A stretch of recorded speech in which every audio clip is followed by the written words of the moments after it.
Good afternoon and welcome everybody to today's webinar. Today's webinar is on Standards 1.7 and DPR 4.1. Welcome back everybody. Thank you very much for attending today's webinar. Very excited to be on the webinar today, as I always am, to see our clients and have a chat with you. And also just to get some feedback on how you're going. Hi, Sir John. Thank you for saying hi. Okay, all right. And this is an interactive webinar. So if you chat to me, I'll chat back. So thank you very much for sending me messages, and I'm quite happy to answer any questions that you may have. And that's the important part, is answering questions that you may have that will assist you with implementing these policies and procedures into your organisation. Following the end of the webinar, we can go through any other questions. So we'll focus on the standards, which is Standard 1.7 and DPR 4.1 today, which is support services, and AVETMISS reporting, which is due at the end of this month. And then if you have any other questions about anything else, I'm quite happy to answer those questions at the end of this session. Okay, so welcome aboard. If you have any questions, please place them into the chat box on the left-hand side of your screen. As you can see, I can see your messages straight away, so I can answer your messages as soon as you send them through. If you have any questions about the process or what we're doing or what I'm talking about, throw them into the chat box and I'll answer them as quickly as I can. So this webinar forms part of your continuous improvement process. Audio is fading up and down. Okay, maybe it's me. Does that sound better, Richard? See if I'm up a bit louder. I'll just move the speaker closer to myself. So the microphone, sorry. So that should make it better. Just let me know if you're having any problems with volume. Seems better? Cool. All right, and I'll make sure I'm projecting my voice as I should be as a trainer. Okay, so this webinar forms part of your continuous improvement process under Standard 2.2. So part of the process should be, following this webinar, you hold a meeting, a quality and compliance meeting, and include on your web minutes that you attended this webinar, where we reviewed Standard 1.7 and DPR 4.1. You should also review the policy and procedure in your Q&C manual. I'll have that up today. So the Q&C manual will include the policy and procedure on how to submit AVETMISS reporting in particular, but also about support services and what you need to put into your organisation. So as per the policies and procedures, you should minute that and undertake a review of the policies and procedures, and you should also review any supporting documentation to this. One of them is going to be your enrolment form and having a look at that. And then this month you should be preparing to submit your DPR data. So we'll be having a look at that today as well. Okay, so we're going to start with Standard 1.7. So Standard 1.7 is all around support services and how you will support the needs of your learners throughout your organisation. Now, the support services aren't just something that we put in the training and assessment strategy. It is part of what we do, and it's not just LLN, so doing language literacy and numeracy assessments and things like that. It's actually about identifying who are your target audience and what are their typical issues or concerns, and how can you provide support services to assist them. Yeah. So, for example, if they're low language and literacy, what support services are you going to provide to assist them with the low language and literacy? So part of it is doing a LLN assessment, so language literacy and numeracy assessment prior to course commencement, but also the support services you're going to provide to ensure that they understand what's going on in the training and what they're learning. So part of the LNN requirement is you should have your trainers and assessors should have the LNN unit. And that's the TAE LNN 411, I think it is at the moment, 411. If your trainer or yourself, if you are the trainer and you don't hold that unit at the moment, highly recommend that you get it. Firstly, because it's in the new TAE as a core, so it's going to help you with the upgrade process. But secondly, it's going to assist your trainers to get a better understanding of how to identify low language and literacy within the classroom. Because more often than not, it's not identified before they start the course. Even though we endeavour to try to identify it before they start the course, it often happens that we have students start in the course and then we identify that they have low language and literacy once they come up in the course. So our LNN policy and procedure, sorry, not LNN, support services policy and procedure. So in our policies and procedures, it's part of the process that the client needs are established through the collection of data. So we collect different data to identify, okay, do they have language and literacy issues? Is English their first language at home? Are they non-native speaking background? What year did they finish school? Things like that. And all of those things are identified on the enrolment agreement form. So on the enrolment agreement form, there is the AVETMISS data that we're collecting, which also doubles up to identify the language and literacy requirements of the students prior to course commencement. So I'm actually going to be bringing up the enrolment form, and we're going to be having a look at the enrolment form today. So we'll have a look at that. And I'm going to have a look at the AVETMISS data on there as well. But it's the data that we're collecting prior to course commencement to identify if there's any language and literacy concerns. The other thing we can do is undertake a language and literacy assessment, so an LNN assessment. And through that LNN assessment, we can identify whether the students have, so we have two types. I'm just going to download them now because I just realised I haven't got them yet. We have one for the Cert 3 and we have one for the diploma. So depending on, so if they're entering into a Cert 3 or above, you would give them the Cert 3 LNN assessment. If it's a diploma or above, you do the diploma LNN assessment. So we're going to have a look at that today. The other one is we can do a training needs analysis. So I'll have a look at the training needs analysis form as well. Do I have that on there? No, that's in the TAS bit, so we're going to have a look at that. So I'll have a look at the TAS. I'm also going to show you in the TAS where we identify support services in there. So if you're doing, that last month we reviewed the TAS and what needs to be on the TAS. This month we're going to look at support services and go a bit deeper with what needs to be in the TAS for support services. So we'll have a look at that as well. So I'm just going to generate that and download that as well. Okay, so we're having a look at that. So support services are the services that you'll provide that is relevant to your learner cohort and their needs to support the student through their training, to ensure that we have a better outcome at the end of the course. So we want 100% success rate, we want them to get through. So what support services do we need to provide to have the best outcome at the end? So whether it's low language and literacy, whether it's English as a second language, whether it might be you typically have disability students, so you might be working with job network providers or JSAs, where you're getting students who may be long-term unemployed or they may have disabilities.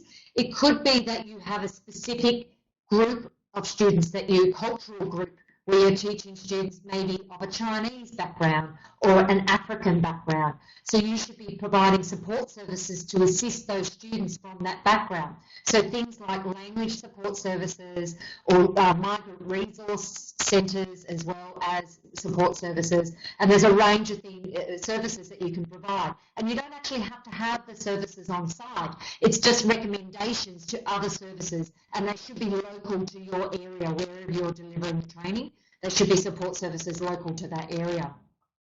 It could also be that you provide, like on our support services list, we have a range of support services where you can refer students, like Salvation Army, Black Dog Institute for depression, Beyond Blue also for depression. We also used to get, when I had my RTO, we had women escaping domestic violence, so we would be providing them the support services on where to go for assistance with that, financial support, where they could go for financial support and things like that. So you really need to look at who are your typical students and the learner cohort, and what sort of support services will you need to provide for that learner cohort. In our policies and procedures, we provide a range of different support services that you could include, but you need to target right down to who is your target audience and what sort of support services do they need. So we have systems and practices for ensuring students are supported throughout their learning, and that's in our policies and procedures. So basically, if you follow the policies and procedures, you'll have a better understanding of how to provide those support services. And in particular, is identifying the student needs prior to course commencement. So you've got to look at the target group. So who are you targeting for your training and assessment? Now, I've talked about targeting students before and who are your target group.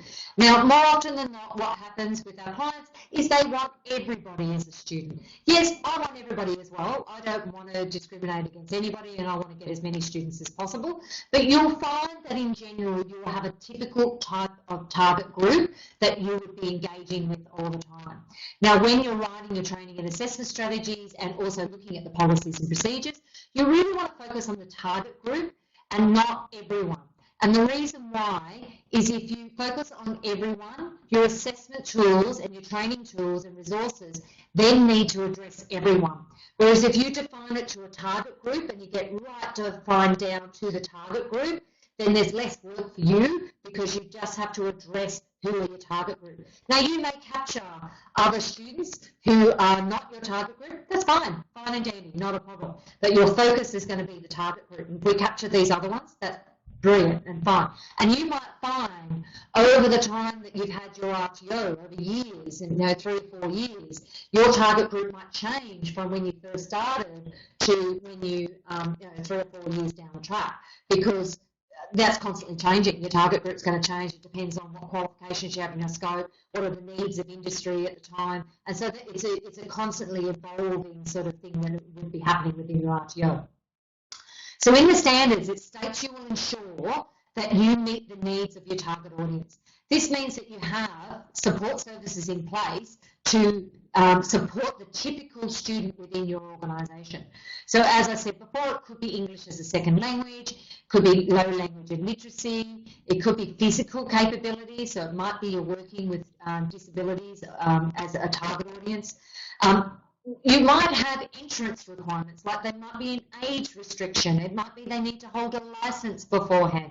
It might be that they need to have a certain qualification beforehand. And that's how we make sure. So particularly if you're delivering diploma and advanced diploma, you might have more requirements for entry requirements so that they are more successful to complete. It's no good getting someone who dropped out of school in year 10 doing a diploma if they've never done any other training in between. It would depend on their skills and experience and knowledge as well.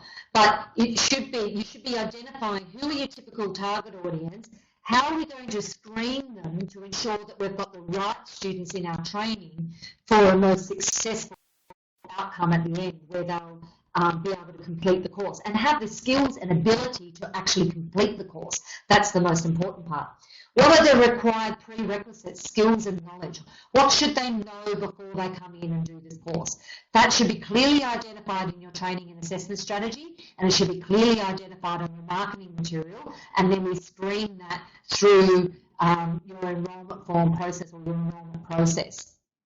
Okay, so that's that one. So so when you identify client needs, it should be prior to course commencement. It shouldn't be along the way. And our strategy is to use the enrolment form. So now I'm going to switch over to the enrolment form, and we can have a look at that one.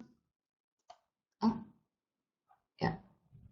And you should be able to see the screen now. Okay, the screen should be there. If you cannot see the enrolment agreement form, please let me know. It should be up on your screen now.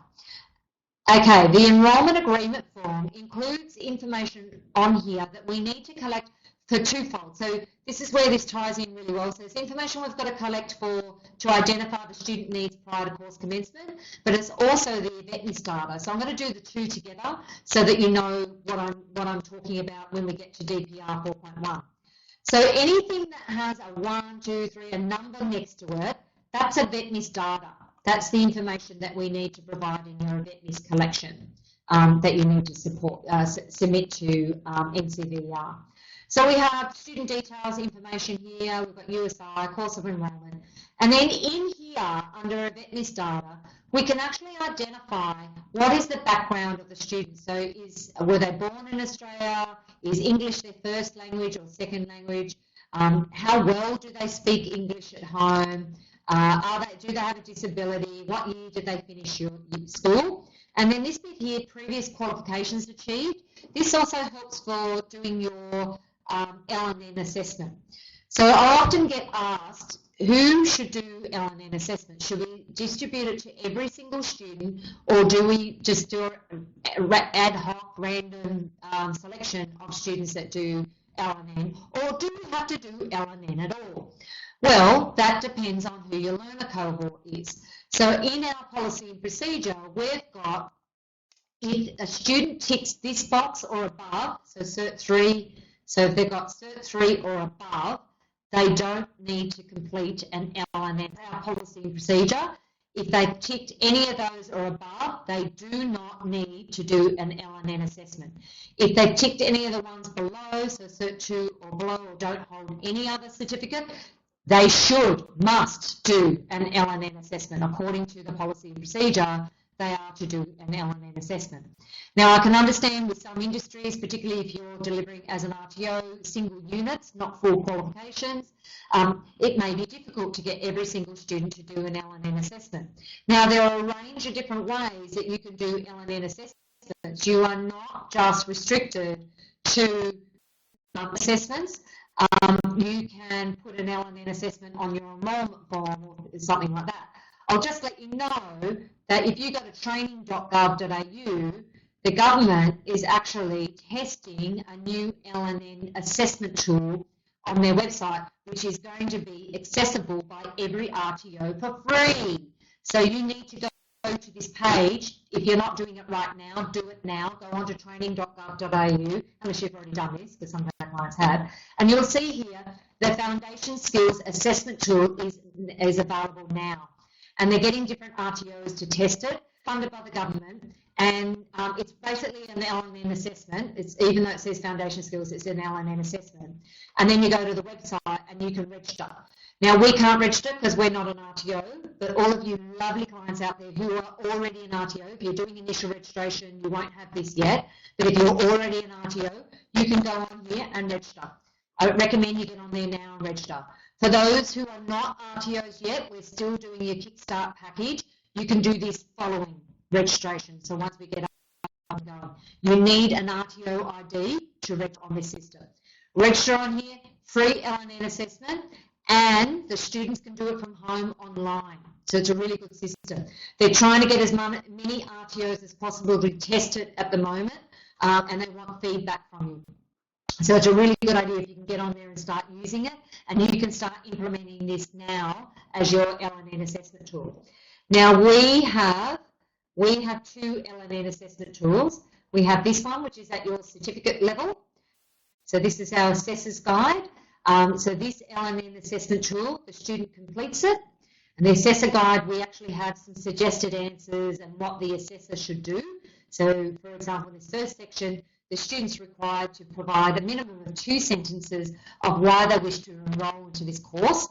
And the reason why we're doing this is to ascertain their reading and writing skills, so their ability to read this, and then their ability to write an answer to it. And there's no right or wrong answer. We're just looking at their skills to be able to complete the form in the first place and to be able to identify what are their needs, why are they enrolled into this course, are they understanding what the question is. That's the big thing. The second one is more of a word association assessment. So it's where we associate and it's really to determine how the student understands a word and their association. So there's no right or wrong answer to this one either. It's just getting an understanding of the student's word association to different words. Part 3 is reading and comprehension. So it's basically, are they able to read a case study, comprehend, and then answer a few questions. And it's very, very basic, you can see here. They're just basically answering a few questions in here, and it's very, very basic. The fourth one is your numeracy assessment. So it's also reading and comprehension. So it's where they're reading how to follow instructions for cooking 2-minute noodles. So something nice and easy to do, and it's a bit of reading and comprehension. So how many mils of water, and comprehending the different questions that are in there and instructions and how to follow instructions. Number 5 is also, it's reading comprehension and also a bit of numeracy skills, because they're looking at timetables and they're answering some questions about the timetable. So this is where we get to understand what are their skills like with comprehension. and how are they going to be able to answer that when they're in the classroom. The sixth question is basically for colour blindness, so to identify that they have, and particularly for some of the trades, and if you're doing high risk working at heights, confined space and things like that, we need to know if they've got any colour blindness or anything like that. Then the next couple of pages, we've got questions around just getting the student to describe some skills and how they've learned, how they learn, what are their learning styles. And so this is so we can adjust the training to meet their needs. So we're identifying the needs, and then we're going through and actually we can get them to answer these questions, and then we can identify as a trainer assessor how we can adjust the training to meet their needs. Here's one, describe something that you would consider that you are good at doing, so we can identify what are their strengths when they're in the classroom. What is a new skill that you would like to learn? So we're really getting a better understanding of the student's background. Employment, in what sort of jobs have you worked? So an idea of where they've worked. Did you receive on-the-job training, things like that. So we're getting a good profile of what the student, their background is, and what are their understanding of mathematics and work environment and things like that, and what skills they currently have so that we can build on those. We get them to do a self-reflection. So you can see with this one, it's more for full-time students, or students, here you're going to have long-term. For a short course, this may not be suitable for, 1 day or 3 day courses. You can adapt your L&N assessment to meet your student needs. Now, this is just an example of one that you can use. You can, what I've also seen RTOs do is they add a few questions to the enrolment form to get a better understanding of the student's level of comprehension, and particularly mathematical skills. So if you're doing that high risk sort of confined space, working at heights and things like that, where they might need some mathematical skills, I would put some mathematical assessment on your enrolment form, or do another type of L&N assessment. The other one that's really good is Skills DMC have a really good L&N assessment tool that you can use from them, and that's called Digging In. So you can go on to Skills DMC, so it's just a website. I'm sure it's still up and going. I better just check that, because Skills DMC, yep, it's still going. So Skills DMC is no longer the Industry Skills Council for them, but I'm thinking, has it transferred over yet? I think it is transferring, it hasn't quite yet. But on there, they've got, I'm just trying to think, they've got an L&N assessment tool that you can use called Digging In. And we'll see if we can find it. Yeah, Foundation Skills Resources. So they've got some great resources on there. So if you're working with in the resources industry, they've got some really good tools in there that you can use as well. That resource, and there's some e-learning resources and things like that. And they've got a Foundation Skills Assessment Kit, which is only $35, but this one's more specific to high-risk units of competencies, so where you're doing the smaller courses. So we also have the L&N assessment for the diploma level. So once again, they're filling out the front of the form, bit more technical, so the technical questions that they're going through there, reading and comprehension on the front, and then they should be answering these questions. I've got the learner guide, not the assessor's guide. So the assessor's guide has the answers. Assessor. So we've got the assessor guide here, which has the answers in there as well. So these are different answers that you should be typically looking for in this assessment. So this L&N assessment is more at the diploma level, and assessing the student on their ability. So the big thing is with the L&N assessment is we're assessing their ability to be able to complete this course. It's not necessarily that we're just doing it because it's a tick box to ASQA and we've got to do it. The point of doing an L&N assessment is to identify, does the students have the skills and knowledge to be able to do this course in the first place and be able to complete the course? And that's the reason why we do an L&N assessment. So that's why that's there. Okay, so back to the enrolment form. So as I said, so if you have any questions about L&N, assessment, please post that question and I'll answer that question for you. But that's about it on what I'm going to say with LNN. But it's really important that we use the LNN assessment to identify the student needs. As I said, if you've got short courses, you might want to adapt it to a shorter LNN assessment, and it should be done prior to course commencement, before you start your first class. And the reason why you've got to do that is we've got to identify the student needs before they start the course. There's no good starting the course and then go, oh, no, they don't have the skills and knowledge to be able to do this. We need to identify it before they start. Okay, so some of the other things we have in here, we've got the terms and conditions of enrolment on the back, and then we've got these interview questions. So these interview questions are for you to identify the student needs and their suitability for entering into this course prior to course commencement. So we have a range of questions here, a little bit about their background, why they want to do this course, do they have any specific needs that they have identified that they would like to address. Now these can be done over the phone, the student can fill it in, or you can do it with the student over the phone. So you ask these questions and that's where you put your comments down this side. And then actually stating to the student, we have a range of support services. Is any of these relevant to you on how we can assist you? And we also can do RPO and credit transfer, so they're in there as well. And then we've added this row. This one was added recently due to an audit, where an auditor picked this up, is how do we know that the student should do an LNN assessment? So here we've got LNN testing required prior to course commencement. You may identify that there may be reasonable adjustment required, i.e. they've got a disability and they need some assistance with that. And the other one is, have you identified that they are eligible for RPO or a credit transfer? So you can tick those ones at the end. So that's where we identify whether the student has, whether we've identified a student need prior to course commencement.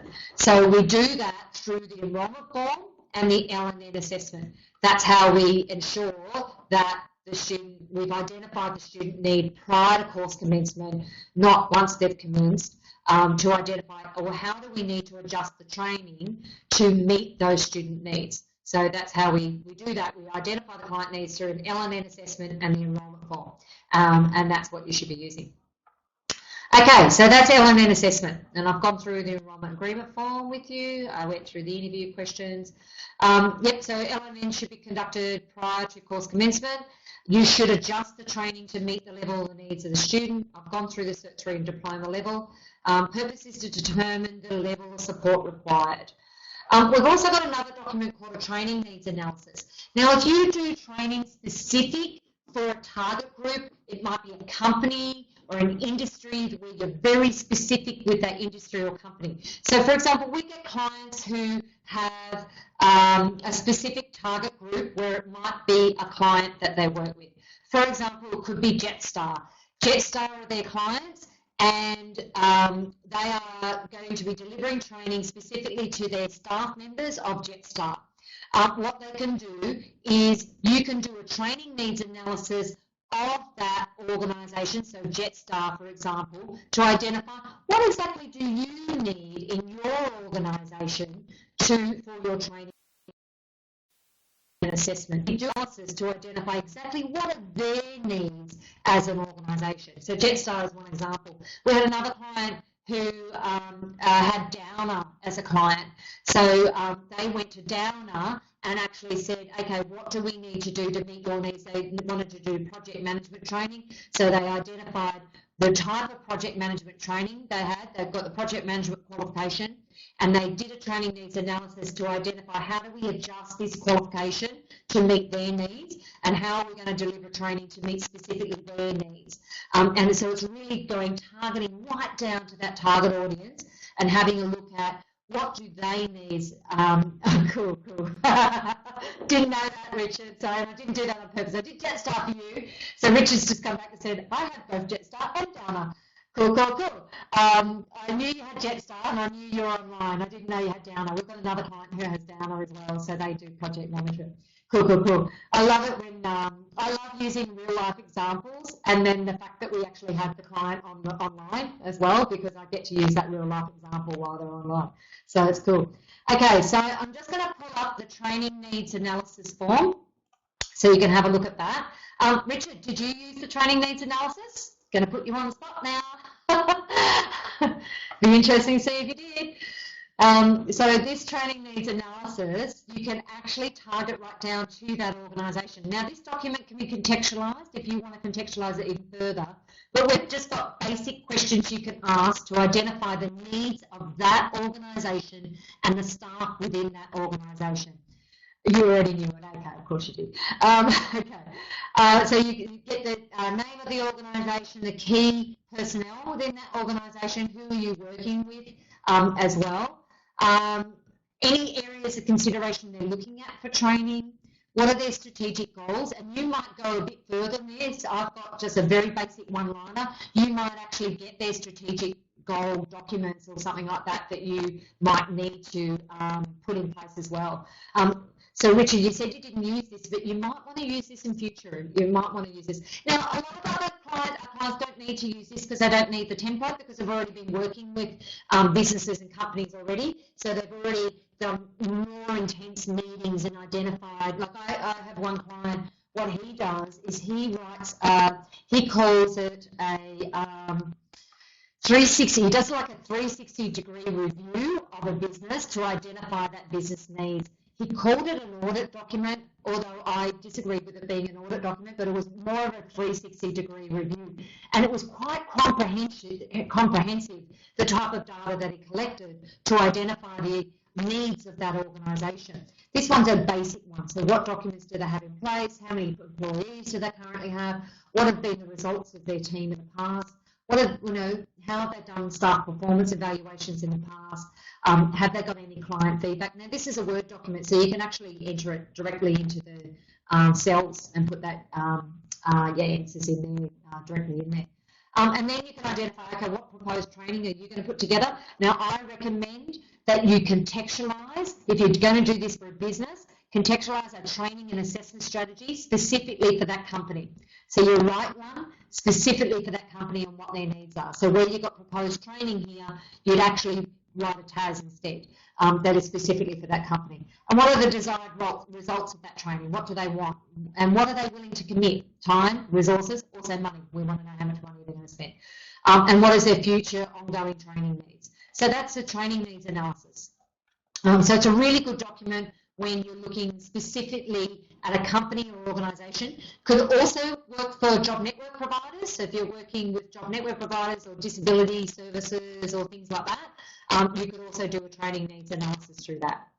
Okay, so that is all of standard 1.7 and support services, and looking at the support services. If you have any questions about support services and how you make sure that that's implemented, the main part is for support services is identifying the needs of your typical target audience and then addressing those needs with training and assessment that are going to meet their needs. Now, I was also going to bring up, I just thought I'd bring up, we have two forms. We have the support services form and we also have the support services list. So I'm just going to bring those up for you so we can have a look at those. So this is the support services form. So if you've identified, well, first of all, we'll go to the list. So this list is what we use with just the typical types of support services you might need. So on the right-hand column here, we have the client needs that have been addressed by the name of the organisation that we have on the left-hand side. So on the left-hand side, we've got a range of different companies. We've put their web addresses in there. This was recently updated, or July 16. No, it was before that. We've got October. I think we updated in October. So we've actually identified, updated all these web links and made sure they're kept up to date. There's phone numbers and things like that. And then here, the really important part, the client needs that will be addressed by these support services. Now, these are nationwide support services. You need to add your local, local area support services. So what is local to you or what is specific to your state, you should add to those. So get the Word document and add any other support services that you believe should be on there. And they should address the typical support services that your clients will need. Now, this support services form, if a student is identified as needing support services, a staff member should fill this in of the RTO, and this should go on the student file. And this is basically, we've identified the support services, this is what we did. There may have been adjustment to training that we needed to do. We talked to such and such, it might have been their job network provider or something like that.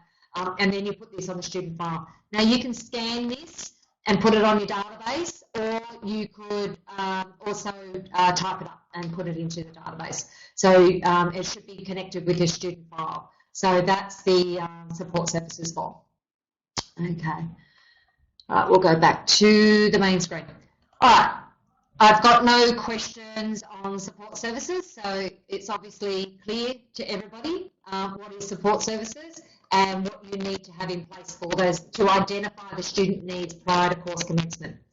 Okay, now we're on to DPR 4.1.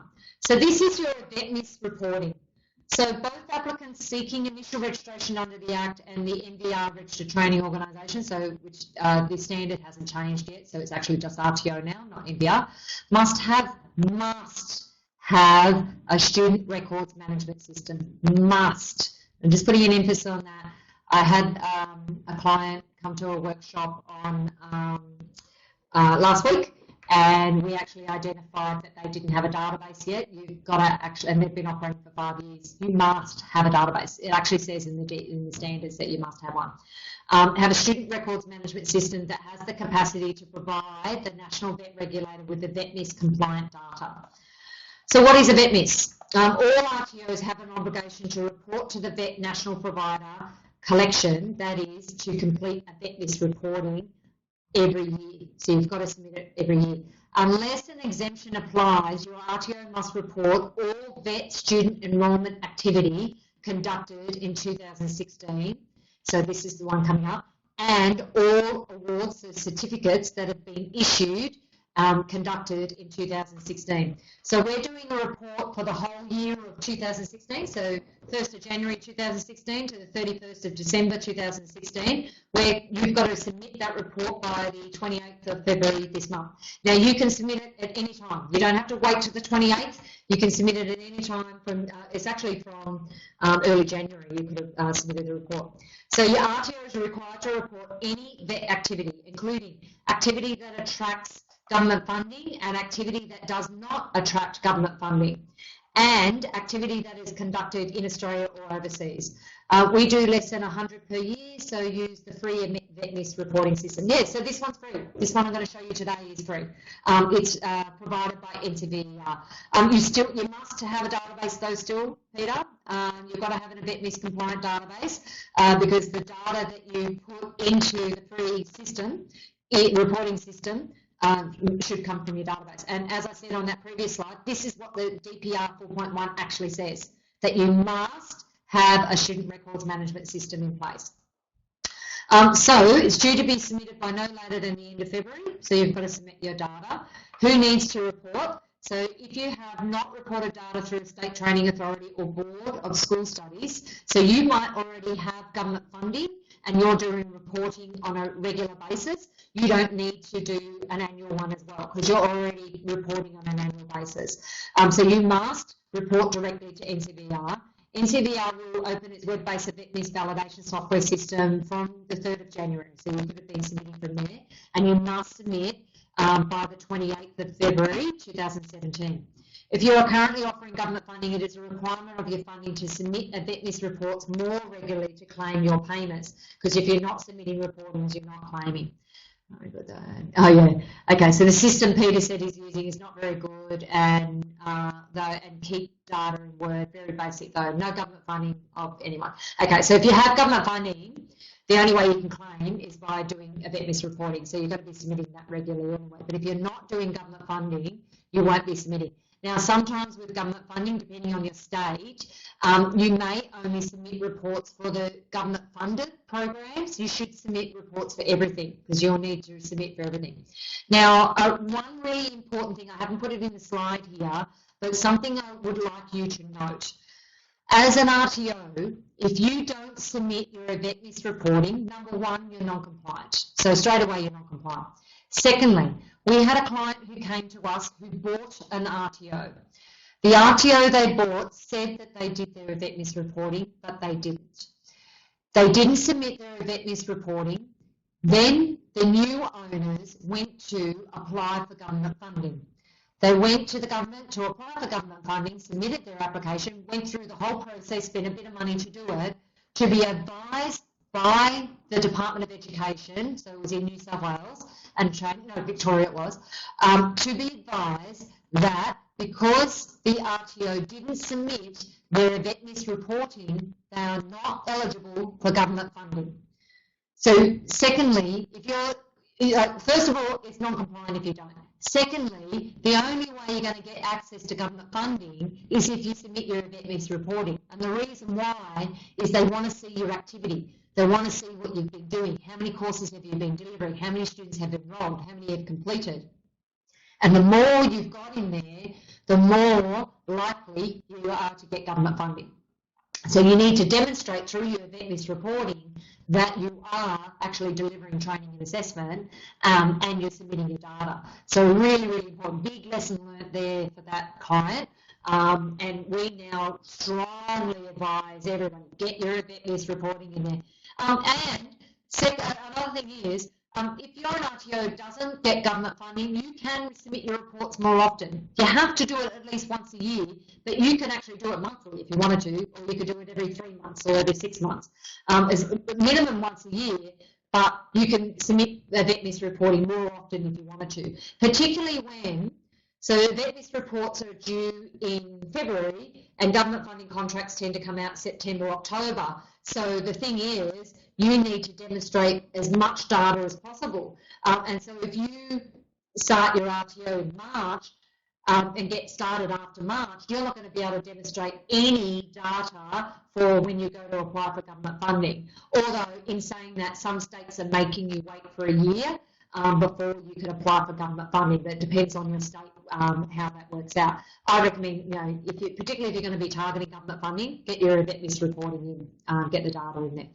So the AVETMISS data is identified in your enrolment form. So I told you it's where all those numbers were on your enrolment form. That's all of the AVETMISS data. And you should have an AVETMISS compliant database that should align with everything that's on that. So an AVETMISS compliant database will align with our enrolment form because it has all the data that's on our enrolment form, because our enrolment form has been written against the NCVR requirements for DPR reporting. So your RTO is required to meet these data provision requirements as a condition of your registration. It is a non-compliance if you don't. And ASQA may impose regulatory penalties, so fines, that you will have to pay if your RTO does not meet the data provision requirements. So if you have not been submitting your AVETMISS data reporting, you will be non-compliant. So, and you could be fined. Now, ASQA have been saying they're going to fine, and that's what the legislation was there for, is they're going to fine. There has been some fines, but nowhere near as much as I thought there was going to be. Like they're going through all this cost recovery process and up their fees, and they're now charging you to come out and do post-initial audits and additional scope audits, but I haven't seen very many fines. And I think, although we've got a new minister now, so we've got a new education minister and we've got a new commissioner, so it could be very different now with the new commissioner, and I'm hoping we get a bit more teeth with that.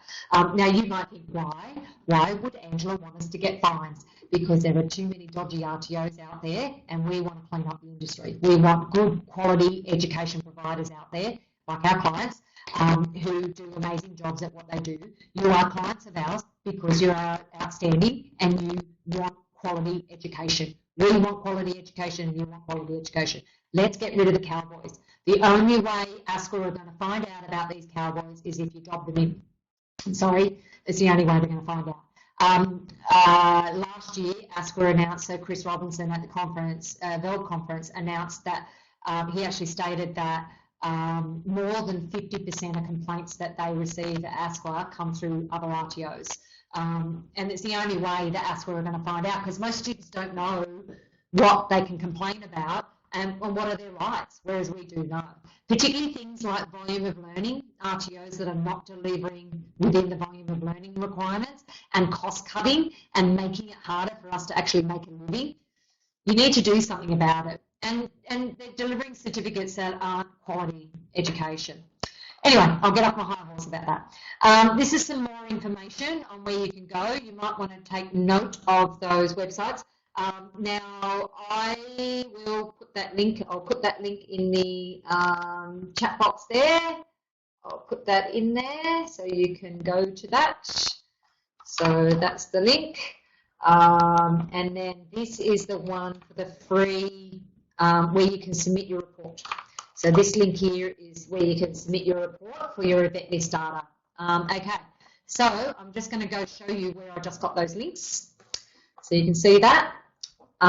So you should be able to see it now. Yep. Okay.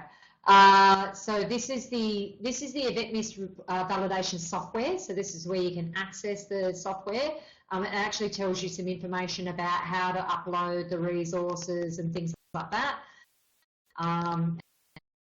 How to upload. This is how sample NAT files look like.